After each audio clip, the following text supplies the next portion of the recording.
शिवसेना नेते नरेश म्हस्के यांनी संजय राऊत यांच्यावर जोरदार हल्लाबोल केला आहे. राऊत भाकरी ठाकरेंची खातात पण चाकरी पवारांची करतात असा आरोप त्यांनी केला. राऊत यांच्या भूमिकांवर सातत्याने प्रश्नचिन्ह उपस्थित होत असून ते कोणाच्या बाजूने आहेत याबाबत संभ्रम आहे. म्हस्के यांच्या या वक्तव्यामुळे राजकीय वर्तुळात नवा वाद निर्माण होण्याची शक्यता आहे. पुढील काही दिवसात या वक्तव्यावर ठाकरे आणि पवार गट काय प्रतिक्रिया देतात हे पाहणं महत्त्वाचं ठरेल.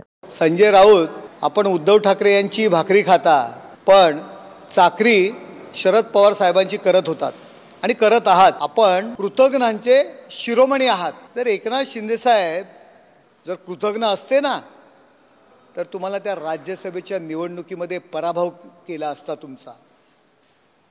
परंतु आमदारांची इच्छा नसताना सुद्धा तुम्हाला मतदान करायला लावलं आणि तुम्हाला खासदार म्हणून निवडून आणलं. तुम्ही त्याच आमदारांना शिव्या आणि लाखोली वाहताय.